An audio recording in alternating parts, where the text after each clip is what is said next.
Welcome friends. Today we are going to learn the next thing or practice set 1.3. Okay, practice set 1.3, the last practice set of geometry. And last day we learned that आपण काल याच्या आधीच्या ज्या व्हिडिओमध्ये पाहिलं ते काय पाहिलं तर त्याच्यासाठी 1.3 साठी असणारं जे बेसिक आहे त्या गोष्टी आपण क्लिअर केलेल्या आहेत, right? Okay, so in the basic of 1.3 we have learned what is the conditional form. Conditional form लाच आपण if then form पण म्हणतो. Okay, means when you have given the conditions by if and the, okay, and the statement which is following if is called antecedent, right? And the statement following then is called consequent. Okay, ह्या पण गोष्टी आपण पाहिल्या होत्या, ज्याला आपण पूर्वार्ध आणि उत्तरार्ध असं मराठीमध्ये म्हणतो. ठीक आहे, ते पाहिलं. त्याच्यानंतर if then form, then converse पाहिलं. कॉन्व्हर्स म्हणजे काय? When we change the statement. Okay, आपण फक्त स्टेटमेंट चेंज करतो. कोणते? Following if and then interchange केलं. म्हणजे इफचा जो आहे पार्ट तो काय केला? देनला दिला, आणि देनचा पार्ट इफला दिला, तर जे वाक्य तयार होतं त्याला आपण म्हणतो converse. Okay, so we have done all those concepts related with 1.3. So we have to start now. First question of 1.3. पहिला क्वेश्चन काय आहे पहा. Question number 1 of practice set 1.3. Okay, write the following statements in conditional form.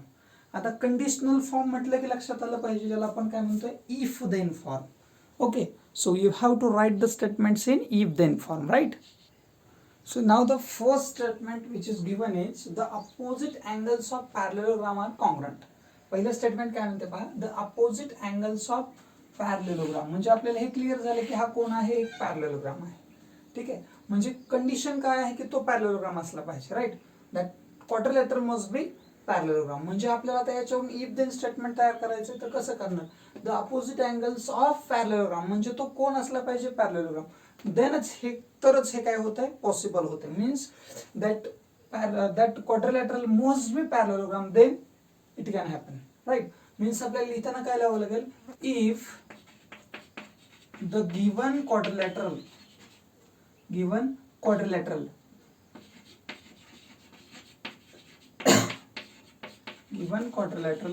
Is कोण असेल? Parallelogram, right? If the given quadrilateral is parallelogram, जर तो काय असेल? पॅरलेलोग्राम असेल, देन तरच घडणार आहे काय? The opposite angles are congruent. Clear करा पहा कसं लिहायचं ते. The opposite angles are congruent म्हणजे जर समजा तो कोण असेल? पॅरलेलोग्राम असेल. इथं आपण लिहिलं तो पॅरलेलोग्राम आहे, तर देन काय होऊ शकतं? द अपोजिट अँगल्स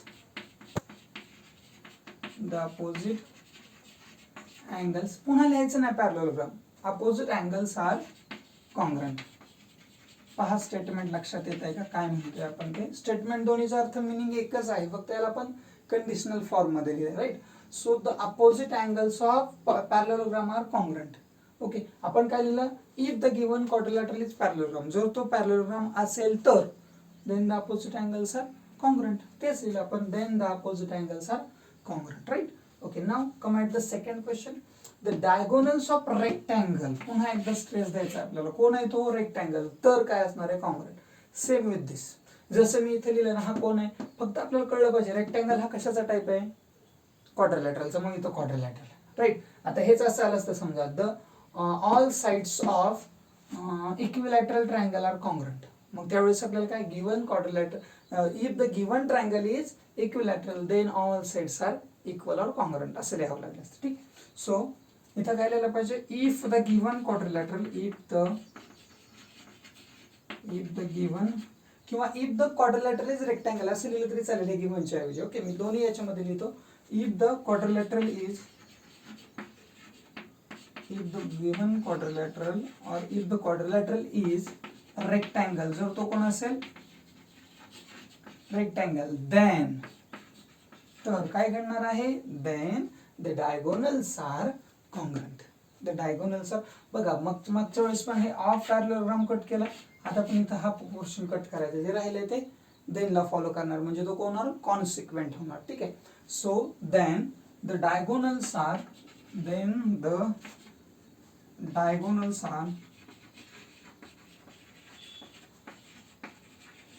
कसे असले पाहिजेत, then the diagonals are congruent. Okay, so the first and second from question number 1. Okay, please take the screenshot.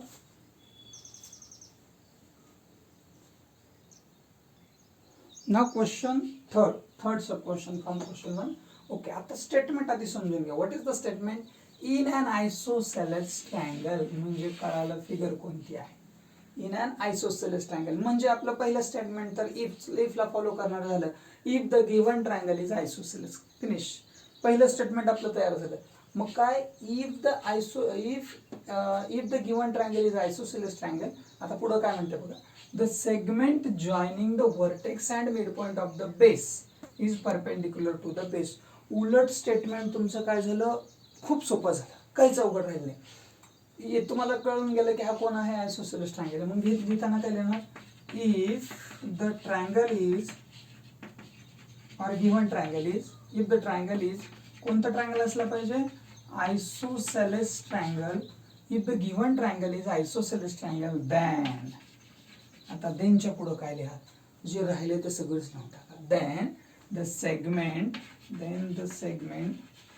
आता मी शॉर्ट लिहितोय, then the segment joining the vertex and midpoint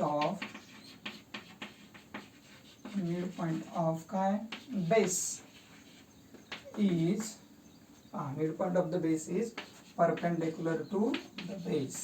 म्हणजे लक्षात घ्या, property काय आहे ते आपण क्लिअर करतोय. जर दिलेला ट्रायंगल हा आयसोसेलेस ट्रायंगल असेल, आयसोसेलेस मीन्स कळतं का, दोन बाजू जर सारख्या असतील तर, then the segment joining vertex and mid point of the base, म्हणजे मिड पॉइंट हा बेसचा मिड पॉइंट आणि हा व्हर्टेक्स इथं टाकलेला जो सेगमेंट असतो तो परपेंडिक्युलरच असतो, कशावरती, याच्यावरती. Clear? Okay, so this is third sub question from question number 1. Okay, फक्त लक्षात घ्यायचंय गिव्हन कंडिशन काय आहे, म्हणजे आपल्याला काय दिलं तर तो कोण आहे, आयसोसेलेस ट्रायंगल आहे. तर ते आधी given triangle is isosceles. Then जो राहिलेला भाग आहे तो आपण कोणाला फॉलो करता येणार आहे, देनला. म्हणजे तो कोण असणार आहे, अँटीसिडेंट और कॉन्सिक्वेंट, आणि हा अँटीसिडेंट. राईट, हा जो आहे तो अँटीसिडेंट आणि हा जो खालचा आहे देनच्या पुढचा भाग तो कसला असला पाहिजे, consequent. Okay, so please take the screenshot.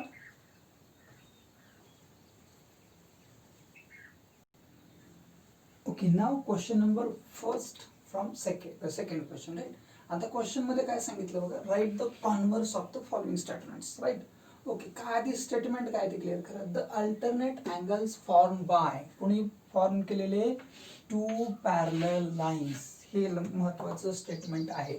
कुणा तयार केलेले अल्टरनेट अँगल्स, तर ते तयार केलेले आहेत पॅरलल लाईन्सनं. मीन्स त्या लाईन्स कशा असल्या पाहिजेत, the lines must be parallel.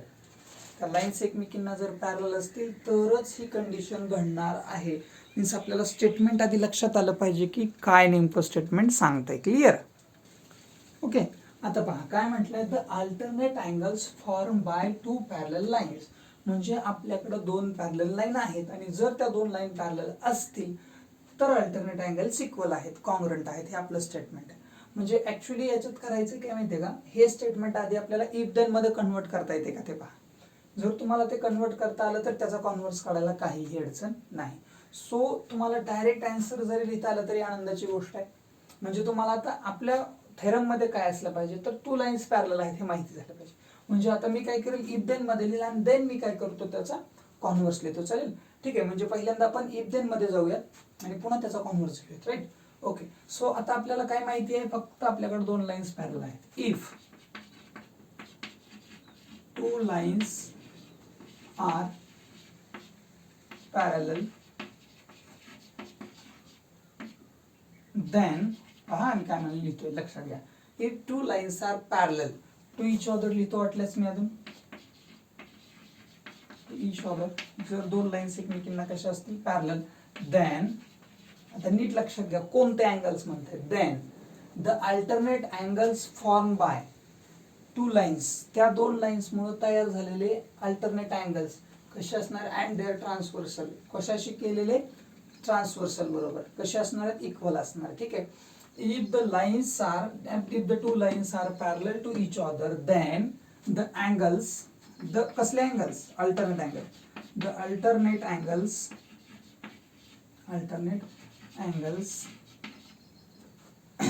formed are congruent. ठीक आहे, हे काय झालं तुमचं इफ देन स्टेटमेंट झालं बघा. हे इफला फॉलो करणारा भाग इथपर्यंत आला, सॉरी इथपर्यंत, आणि हा देनला फॉलो करणारा भाग इकडे आला. आता आपल्या लक्षात आलं असेल की आपल्याला स्टेटमेंट हे आहे इफ देन मधलं. आता आपल्याला हे करायचंय कॉन्व्हर्स मध्ये. हे झालं conditional statement, right. If then form म्हणजे कंडिशनल, आणि आता आपल्याला करायचं आहे कॉन्व्हर्स. आता कॉन्व्हर्स करणार म्हणजे आपण काय करणार, क्लिअर करा. कॉन्व्हर्स मध्ये आपण काय करतो असतो, इफ देनला फॉलो करणारे भाग आहेत ते इंटरचेंज करत असतो. म्हणजे काय बघा, म्हणजे आता हा जो भाग आहे हा पुढचा तो आधी येणार आहे. म्हणजे कसं, the alternate angles form bye two parallel lines and their transversal are equal or congruent, then the lines are parallel. Then the lines are parallel. हे आपल्याला लिहावं लागेल. म्हणजे काय बघा, इफ, आता बघा मी कसा चेंज करतोय, हे तिकडे घेतोय. If the alternate angles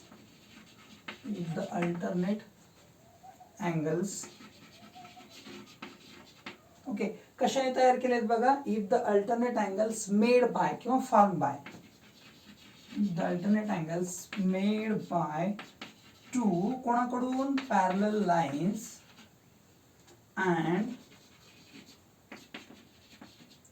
their transversal. ठीक आहे, पहा, if the alternate angles made by two parallel lines and transversal are congruent, जर ते कसे असतील, congruent, then पहा काय म्हटले, आधी आपण काय म्हणत होतो की जर लाईन पॅरलल असेल, इथं काय म्हणतो आपण, लाईन पॅरलल असेल तर अँगल इक्वल आहे.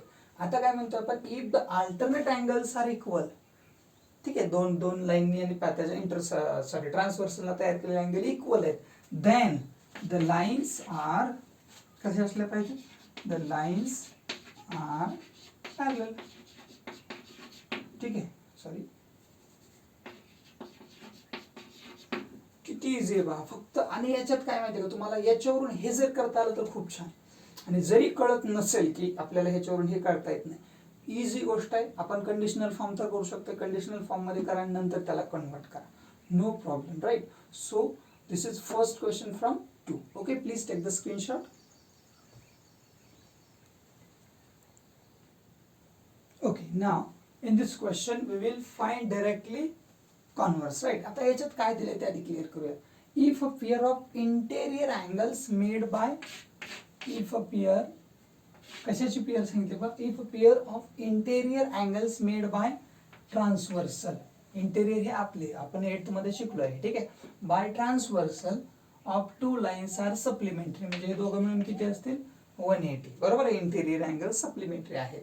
Then the lines are parallel, त्यावेळेस लाईन्स कशा असतात, त्या एकमेकींशी पॅरलल असतात. हे आपण त्याच्यात पाहतो.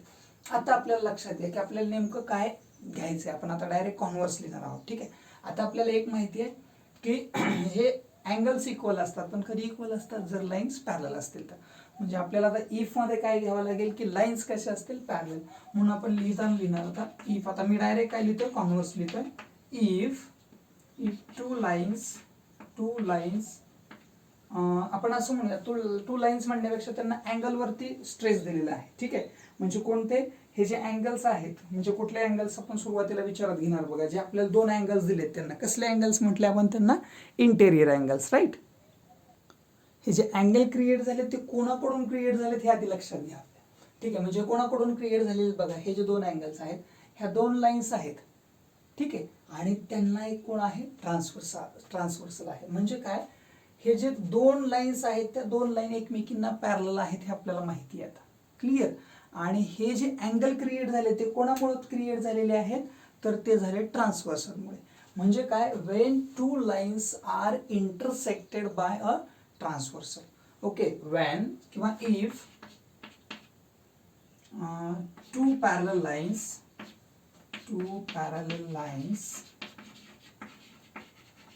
आर, पहा हे 2 पॅरलल लाईन्स आहेत आणि त्या कोणाकडून तरी इंटरसेक्ट झाले. म्हणून काय करणार, parallel, when two parallel lines are intersected by intersected by, कोणाकडून इंटरसेक्ट झालेले आहेत? बाय अ ट्रान्सव्हर्सल, कोणाकडून?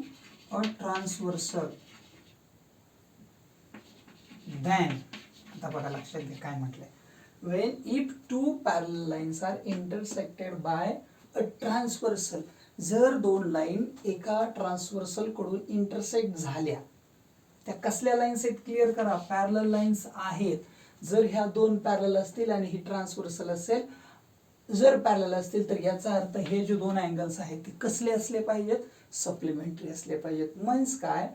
If two parallel lines are intersected by a transversal, then the interior angles are supplementary. Then the interior angles आता इथं तुम्हाला असं पण लिहिता येईल इंटेरियर अँगल फॉर्म बाय वगैरे वगैरे, पण आपण इंटेरियर अँगल्स चालेल, आपण तसंच लिहूया. फॉर्म आर कसले असणार आहेत? Supplementary, right. ओके, अशा पद्धतीने डायरेक्टली तुम्ही काय करू शकता? स्टेटमेंट वरून कॉन्व्हर्स वरती येऊ शकता. मग अशी मी तुम्हाला स्टेटमेंट, इफ देन फॉर्म आणि नंतर तुम्हाला कॉन्व्हर्स दिला होता. So you can find like this also. Okay, so please take the screenshot.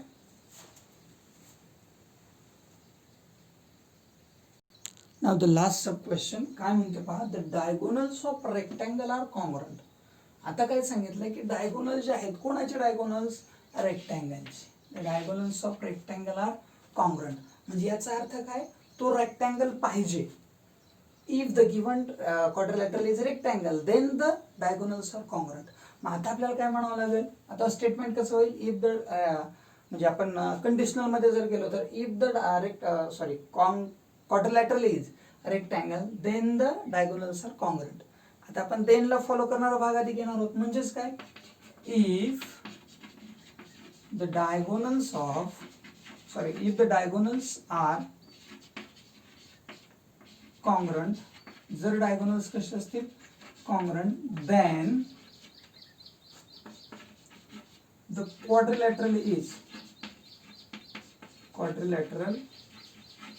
Is कोण असला पाहिजे? तो क्वाड्रिलॅटरल रेक्टँगल. तर तो कोण असला पाहिजे? Rectangle, right. तर अशा पद्धतीने आपण काय करू शकतो? हे सॉल्व करू शकतो. म्हणजे तुम्हाला इफ देन मध्ये कन्वर्ट करून पण सॉल्व करता येतं, किंवा मग तुम्हाला काय करता येतं की याला डायरेक्टली पण त्याचं उत्तर तुम्हाला काय करता येतं? घेता येतं. ठीक आहे, so please take the screenshot. So हे जे क्वेश्चन्स आहेत ते खूप इझी आहेत, काहीही त्याच्यामध्ये अवघड असं नाही. आणि मला वाटतं तुम्हाला सरावासाठी, प्रॅक्टिससाठी कंडिशनल फॉर्म मध्ये लिहा किंवा त्याचा कॉन्व्हर्स लिहा, असे काही क्वेश्चन सुद्धा आहेत. So you can solve from problem set, त्याच्यातून काही क्वेश्चन्स तुम्ही काय करू शकता? सॉल्व करू शकता. तर खूप इझी क्वेश्चन्स आहेत, कुठल्याही प्रकारची याच्यात अडचण असं नाही, आणि खूप शॉर्ट आहेत, पटकन त्याचा आन्सर देता येते. ठीक आहे, जर तुम्हाला व्हिडिओ आवडला असेल तर नक्की लाईक करा, शेअर करा तुमच्या मित्रांबरोबर, आणि चॅनलला सबस्क्राईब करायला विसरू नका, जेणेकरून तुम्हाला त्याचे जे नोटिफिकेशन्स असतील ते तुम्हाला भेटून जातील. Okay, have a nice day.